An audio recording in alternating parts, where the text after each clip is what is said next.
in Schindler. Sorry. So Chris's topic, Chris Land's topic is on the Schindler's list, humor in Schindler's list. Please start, Chris. Thank you.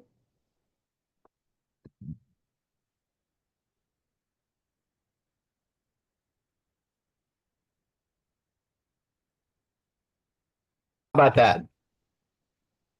You are on slide 2. Yes. All right, so my topic today is on Humor in Schindler's List. The movie is set in World War II.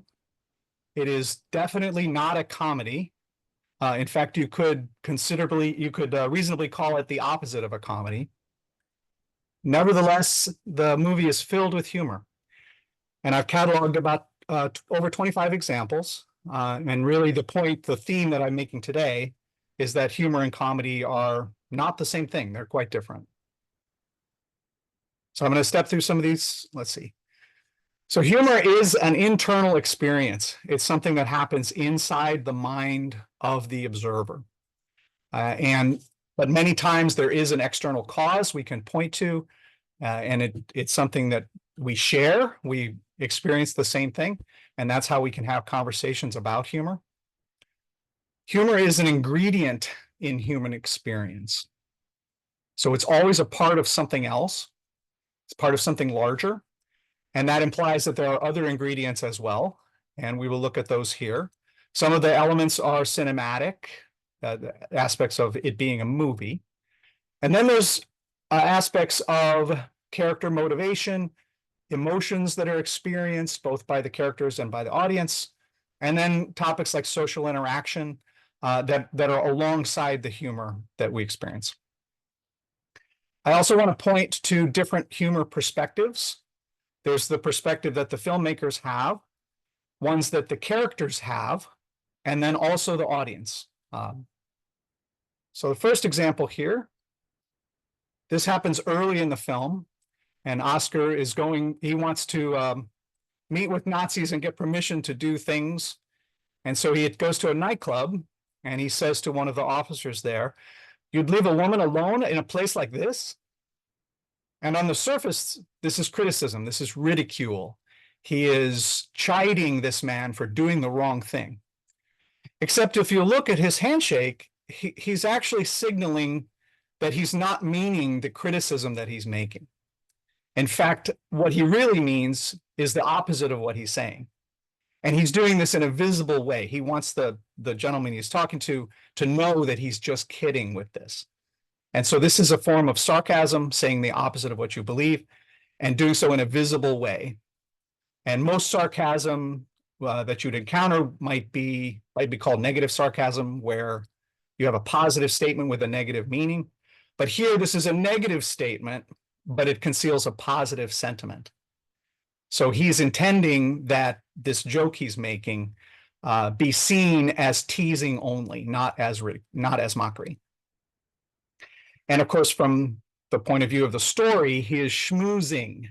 And if you're not familiar with that term, that's kind of a forced friendship that you're pushing to get closer to someone very quickly. And he's doing so by using this kind of teasing that is typically only between close friends. This next example is later on that same evening. There's a photographer going around. He has one of the old cameras with the giant flashbulb, and he's going to take their picture. And when he does so, this officer here slides over in front of his date. And you can barely see her hair behind him.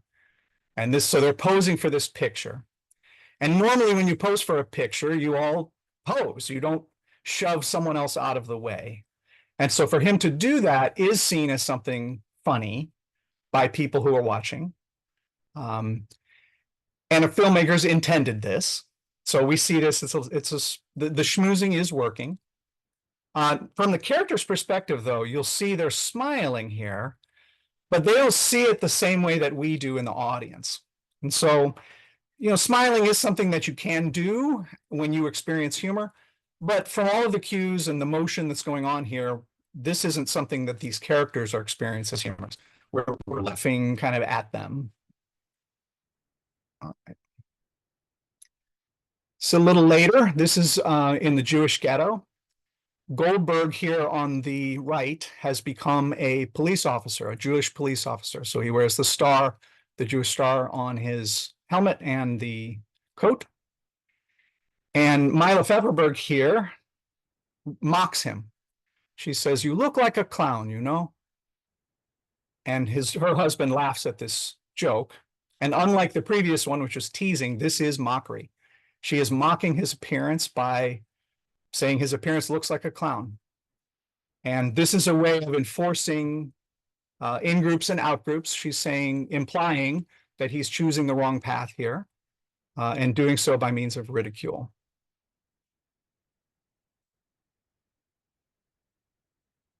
This is also in the ghetto here. This is Mr. Nussbaum. He's a wealthy man. And he tells his wife that he had a nightmare and that he dreamed he was broke and he was living with 12 people he doesn't know. And he awakens to discover that he is broke and living with 12 people he doesn't know. So the humor here is irony. One of the characteristics of a nightmare is that it doesn't match reality. It's a nightmare. But in this case, it does. So, and she says, "You laugh about it." And he says, "I have to laugh." So this laughter here is kind of a way of maintaining his sanity, this joking about this. A lot of times with humor, you experience joy, and this isn't a case of that. He's experiencing humor, but this is a very bitter kind of feeling for him. The term gallows humor, I define that as humor in the presence of mortal danger. And one of the reasons that that might be deployed is to maintain sanity.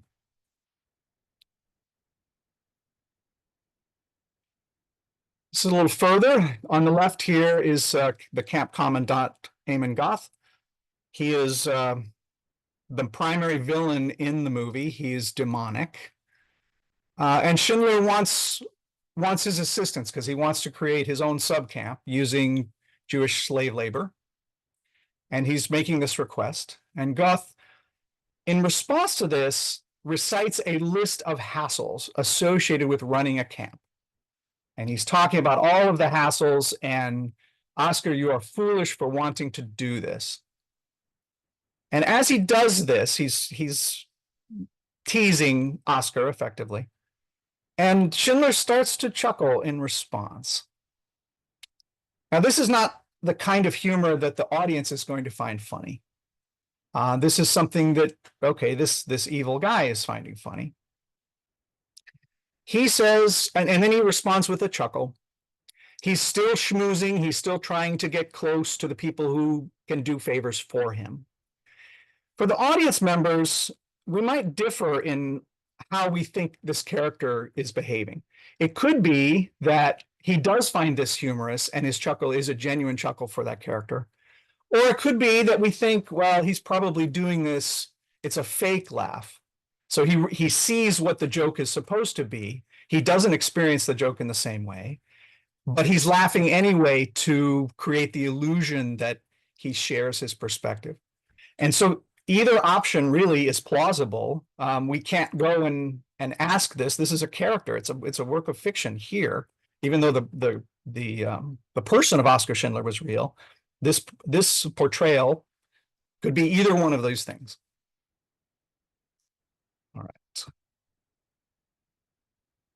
All right, this is a little further on. Jews are packed into train cars and the cars are overheating. And Schindler has suggested that they use a water hose, and so they do. That cools the cars down a little bit, but the hose does not reach the last cars. He says that he has 200 meters of hose in his factory, and one of the Nazis says, "I have 20 meters at home in my garden." He's making a little joke. And the others find this hilarious. And of course, to be joking in this kind of scenario where people are suffering from what you are doing, this isn't how you should be joking. And if this is not funny for the filmmakers, it's not funny for the audience. And you can see Stern in the back, who's Schindler's main helper. He doesn't find this funny either. So here we're showing humor as evidence that these people are evil. All right. This little joke here is inserted during the making of the list. And okay, all of this is spoilers. You know, the big spoiler is he actually makes a list. And of course, the drama of it is every name that he remembers is a life that will be saved. And so they work very hard at this. And during this sequence, Stern here, who is not a humorous person, makes a little joke. How many cigarettes have you smoked tonight? Too many. For every one you smoke, I smoke half. And it seems very odd that you would put something that seems like a throwaway joke in the middle of something that is so serious like this. However, from a cinematic perspective, this is something that breaks the action away, and we can finally get out of this scene. And so it has a cinematic purpose. And of course, it is funny, but it's not like this scene is built around this piece of comedy. It's not really comedy. It's humor that has a different effect. And so in this way, after this joke, you can go immediately to another scene, and it's very comfortable, and it still maintains the tension. This is the last example here. Oh, I see there's lots in the chat. I will get to this after. This is right at the climax of the movie, a place where you'd think you'd find no humor at all. He is the war is over, and he now has to go into hiding, and he is facing Stern and all of the other Jews that he has helped, and he is very angry, upset with himself for not having done more. And he does this with self-mockery. He says, I threw away so much money. And he's deeply regretful about this, deeply sad, deeply angry. There's no joy in his expression here. And you can see the facial expression is such an unusual one, because he is crying and laughing. And normally when we say, oh, I was crying and laughing, it's because you were laughing so hard that you are then also crying. That's not what's going on here. He's attempting to maintain some kind of a distance from the enormity of what has happened. And it doesn't work. He's not able to maintain this distance. And so there's a little piece of humor right here in the end. And it adds to everything that's going on with this movie.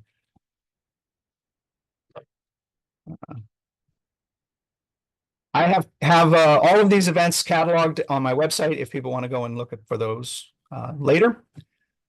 Unlike comedy, humor can appear in every corner of human experience. The attempt can be made to apply humor for every human purpose, and the experience of humor can accompany every emotion. And so the final takeaway from here, humor is very different from comedy. And that I recommend using the terms in a very precise way. All right, now I'm going to look at the chat here. So, let's see. Thank you, Chris, for question is that looking at your discussion points and everything. I mean, this is a very heartbreaking movie, and I was really when I saw the topic, and I was like, "How is?" I mean, there is not going to be any humor, but yes, you pointed it out. So, does it suggest that even in the harshest of our moments, even when you are faced with the life and death, does our inner self kicks in our self-preservation in some way to distance ourselves from all the pain and hurt that we are facing or going to face? Is that the reason? Certainly that can be something that humor is used for from a psychological perspective. It could also be bitterness. It can be that you just don't care. It can be like many different types of reasons you can use humor for. I'm not a psychologist. I'm humor theory. So I understand that there's a psychological perspective in the use of humor. That's not more what I speak to. I speak to what humor is. Thank you. Please, Amelia, go. Yes, Chris, thanks for your really challenging paper.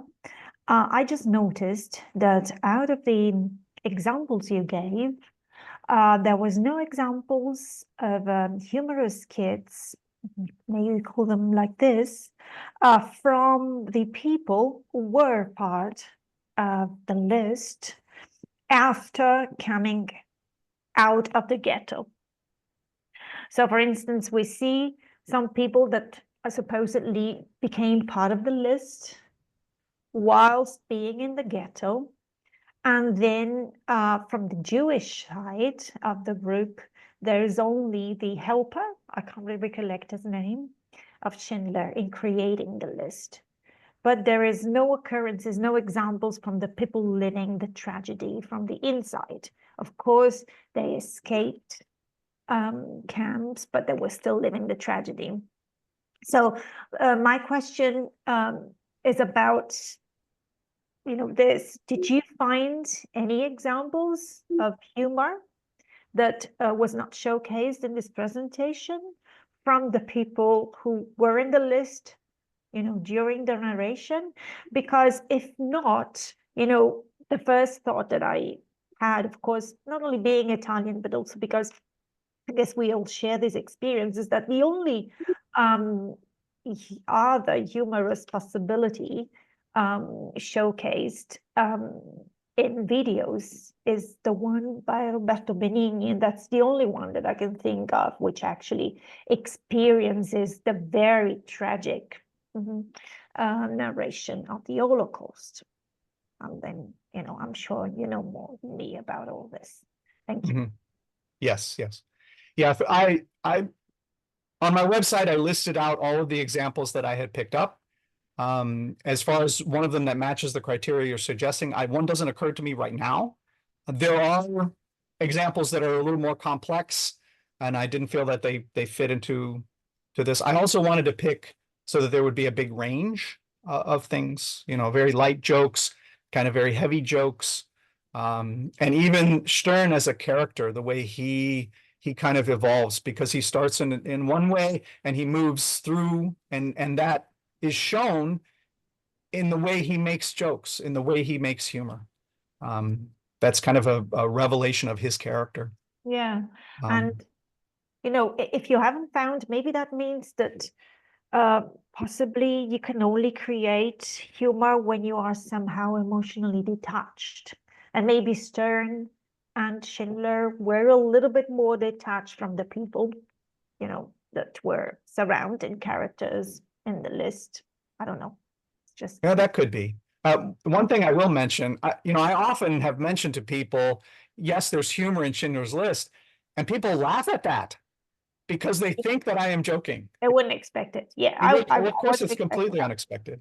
Yeah, and it's my favorite movie, but I've never, seen it that way. Thank you. Now, Joe has a question as well, please. Joe, go ahead. Hi, Chris. I think the reason that your topic is so surprising to people is that when you say there's humor in Schindler's List, people immediately assume that means, and you talked about this, funny for the audience. I think all your examples were humor in the movie where the humor was funny to the characters in the movie.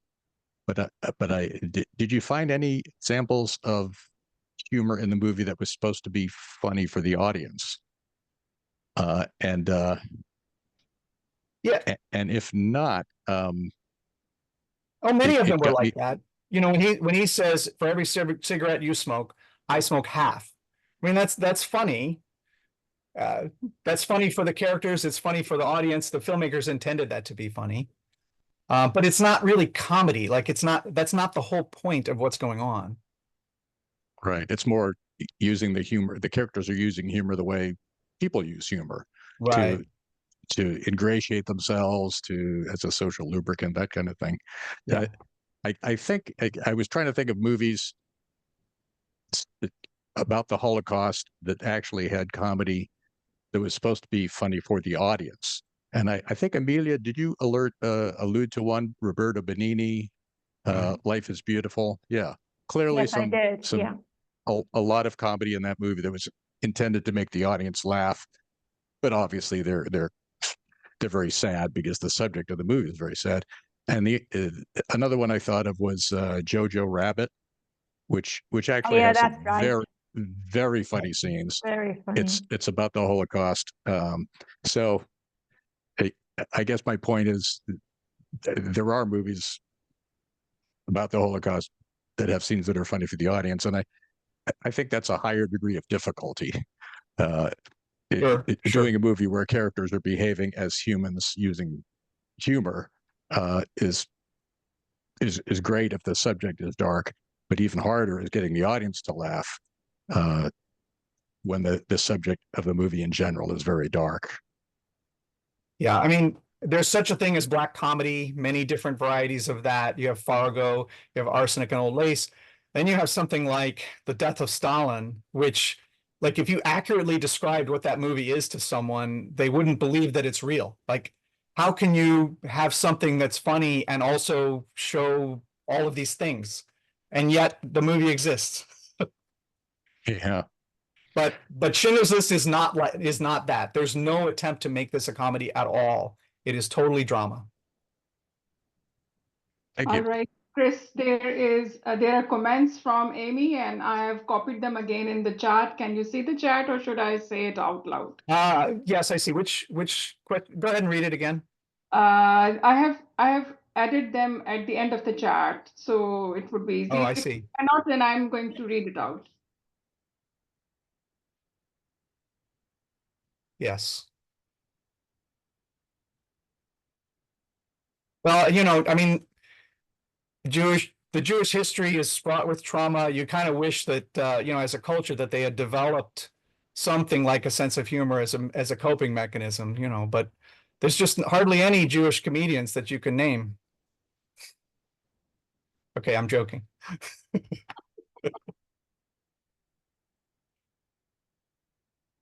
Yes, I think the world is a better place from Jewish comedy. So